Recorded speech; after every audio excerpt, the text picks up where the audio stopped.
Hi, welcome to Cubs and Culture for September 25th, 2018. Quick update. The Cubs have a 78% chance of winning the division, and their magic number is 5. They should be fine. They're going to make the playoffs no matter what, and then after that point, it's just luck. Any case, today we're going to be talking about You Can't Take It With You, which is the Best Picture winner from 1938 is it's a comedy of manners about a eccentric family, the Van Hoff clan, throwing up sort of a roadblock for the Kirby family because their son, the Van Hoff daughter, is wanting to marry the Kirby son, and the Kirbys are bankers and upper class and snobs and everything like that, and the Van Hoffs are eccentric and don't care about money and stuff like that. It's one of the most famous comedy of manners. It has a lot of commonality with the production history of It Happened One Night because it's a Frank Capra film and it's written by the same man. I like this one a lot. I like this one better than You Can't It Happened One Night. There's not really all that much tonal issues, and it's aged better than It Happened One Night. Anyway, so let me bring up some of the trailer and the clips. Okay, so there's basically two through lines in this movie. The first one is a story between the love story between Tony Jr. and then and Alice, who is Tony Jr. is the Kirby, so he's the upper crust son, and then Alice is the daughter of the Van Hoff clan. Her last name is actually Sycamore. And there's that one story beat, and they're trying to get their two families who are like oil and water to get used to each other. And on that note, one of the things I really like about, as you can see here, Jimmy Stewart is Tony is one of the things about in comedy and story structure like this, where it's two just family culture clashes between two families, it always sometimes seems like the love story suffers the more you have the two families different. And one of the things I really like in terms of performance and writing is she seems, for Van Hoff, for a person, relatively normal, and for him, for Kirby, he seems relatively eccentric, so they kind of meet in the middle. So I find that incredibly believable, because he was just acting like he's wanting to scream, and then he just said that there was a mouse that was running in the restaurant, and it's all very, very funny. And you're gonna see this sign that says nuts on the back on her back, and he's Tony attached it to her. So that's sort of that one through line. Now the other through line is Grandpa Van Hoff is a man who just can't be bullied, and Kirby is trying to buy up the land for a big deal. Okay. To try to get what I mean by Grandpa not being a man that you can bully, because he's just sort of out of sync. He doesn't care about money. He doesn't care about anything else, and he really does not do anything he doesn't want to do. So he is going to have a great scene here. It's probably easily my favorite scene in the entire movie. Because they're expecting Tony to come over to meet each other as sort of like a trial run for the rest of the for his family. But it turns out to be this IRS agent.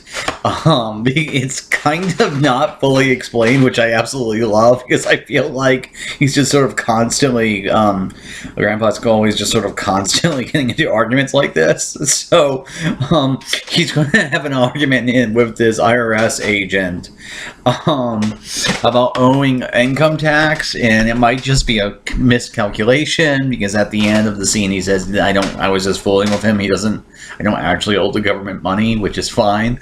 And it's sort of this strange crank conversation because he's like, well, what am I getting for it? And the guy's like, well, the Army and Navy. He's like, well, we haven't used the Navy since the Spanish-American War, and we got Cuba, and then we had to give it back. And it's not only absolutely delightful in terms of like just being funny, it's a really great bit of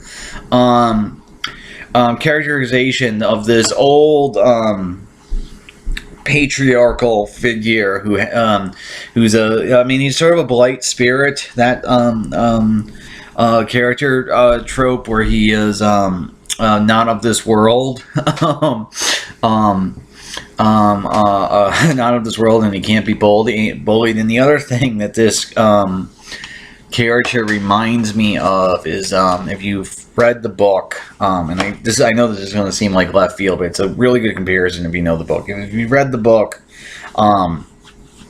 Stranger in a Strange Land, there's this character named Harshaw in it, where he's an author and he's sort of Heinlein's stand-in, but he also runs sort of an eccentric household, and he also will not be bullied because he's like a doctor and a lawyer and everything like that. And I really like this sort of characterization, and then Lionel Barrymore. He was Kringle Lion in Grand Hotel, and I actually think this is a better performance, but it's a similar sort of character where Grandpa has just, because he no longer cares about money or material things, he just wants to have a good time, and he'll do only what he wants to do. There's something quite liberating about this character, and so there's that sort of the other through line here. I mean, the title refers to the it in the title is money or material well-being, because Kirby, his father probably has the strongest sort of character arc in the entire film, because at the end he sort of kind of ends up being like the grandfather. Anyway, returning now to this great scene with the IRS agent. He's like, why haven't you paid? And he's like, because I don't believe in it. And like, that is sort of the baseline like for this character. And then the other sort of thing that I really like about this film is all the characters in it have very clear like drives and interests. So, you know, one of his daughters is a ballerina, so she just wants to dance all the time, so she ends up dancing every time you get. Then he has like a son-in-law, that guy who likes football and printing, so he ends up printing all the time because that's what he likes to do, and everything like that. And it's deeply amusing, and it's deeply moving in a way. But the one problem I do have with this film, and I feel like this scene, even though it's like the best one in the film, is a good place to talk about it, is there's popularism and an escapism and the optimism that Capra always does, and this film is very, very optimistic. Like Kirby ends up getting changed, and all his friends, through the machinations of the plot, they need to come up with $100 fine to pay, which is immediately paid by his neighbors and everything like that. And then, you know, you have this bit about the IRS who says he owes them money, and he sort of just blows him off.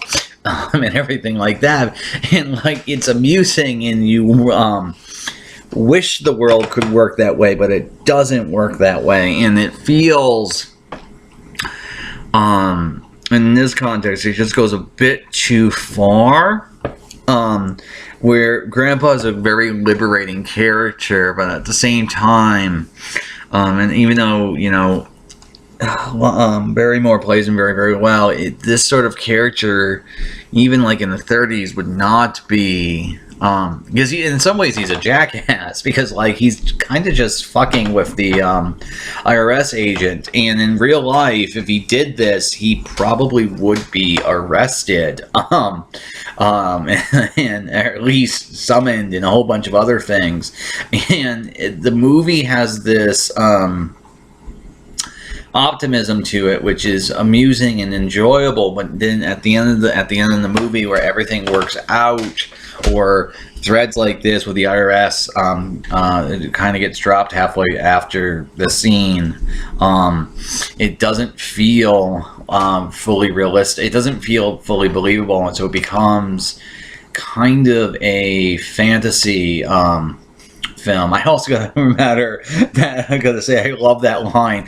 The other fences for interstate commerce, and so because of that, I feel like the film, I feel like there's a scene missing, where Grandpa kind of has to Kirby ends up getting more like Grandpa, but I feel like Grandpa needs to get a little bit more like Kirby. Because again, like their children, Tony Jr. and Alice, they end up meeting sort of in the middle, and it's so for the other plot, it doesn't quite work. I also note Home Sweet Home falling. It always happens when fireworks goes off. It's going to be important for her last scene in the show.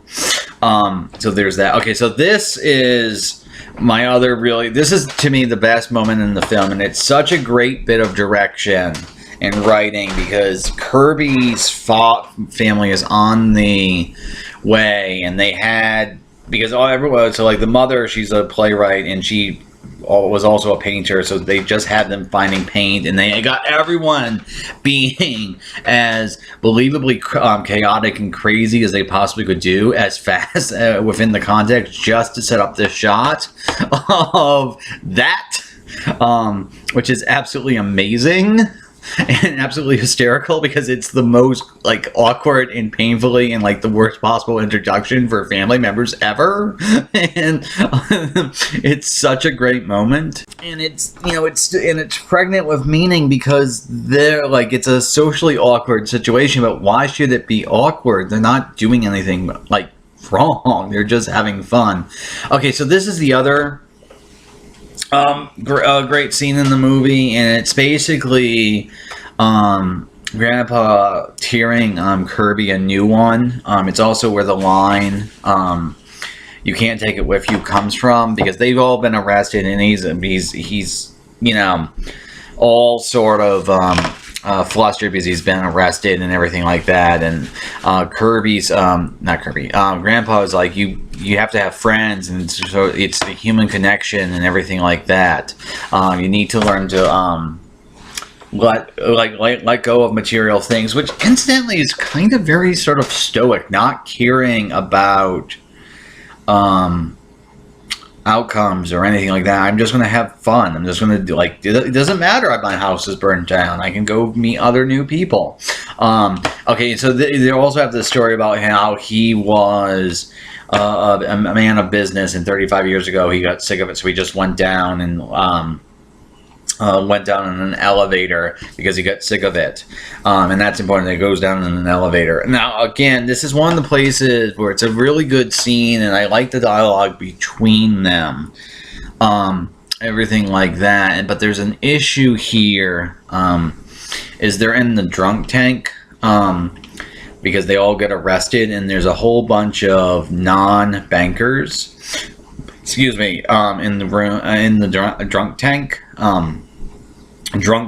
And so because of that, there's I don't know if I saved any, but there's reaction shots to the drunk tank, and there's a whole bunch of other people paying attention to them, which it makes it feel much more populist and pointed, but because during the Great Depression, then I think the text warrants. Okay, so this scene is the elevator, and that's one of the reasons why I focused on it, is he gets here, and I absolutely love this shot. I think this is the best shot in the movie, because the elevator doors act as a barrier, and you can just tell that it's an entirely different world, and that Tony Jr. has left at this point because he's sick of the world as well. You can tell that if Tony, it's a threshold, and Tony Sr. would not have been where he was. If he crossed that threshold, he would have been lost. And even so, there's that great irony that it's this great like celebration, but it's actually not celebration. It's damnation within the subtext. Okay, so this is the other great scene in the movie, and the reason why I'm showing it here is that this is the scene I feel like the grandpa should have had more. I don't know how they should have worked it out, but it feels like Alice and Tony meet halfway.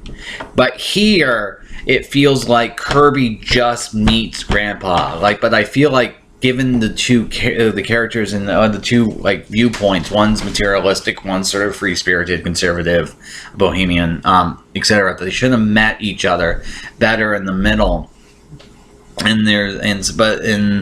It just doesn't quite add up like that, and it's kind of annoying that it doesn't have that characteristic. So I end up giving this movie a 9 out of 10 because that seems to be a significant problem for me. So there's that. Then the other sort of thing, I don't remember if I saved it for the Home Sweet Home. At the very last shot you see in this scene is they end up putting Home Sweet Home because everything is going to work out. So that's going to be it for Cubs and Culture today. You Can't Take It With You is a very good movie. It just has that. It just goes a bit too far in the Frank Capra-esque nature. Okay, see you guys tomorrow. Have a good night.